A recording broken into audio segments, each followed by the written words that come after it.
બાપા, ઓ બાપા, બોલ ને બટા. બાપા તમારે હવે આ ખેતરમાં કામ કરવાની જરૂર નથી. છોટા સા મેરા જહાં હૈ. વાહ મારા દીકરા વાહ, મને હૈયે ધરાવ હતો કે આપણી ગરીબીમાંથી તું મને જરૂરથી બહાર કાઢીશ. પણ બાપા સાંભળો તો ખરા. ના, તું કાંઈ બોલ માં.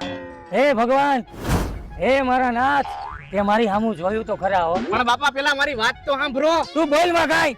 હે ભગવાન, આ મારા દીકરા જેવો તું લાગટ બધાને દીકરા દઈ જાય. બોલ હવે. બાપા આપણી આ બધી જમીન રહીને હું જુગારમાં હારી ગયો અને હવે આપણે બધાને ક્યાંક 300 માં દાણીએ જવું જોઈએ.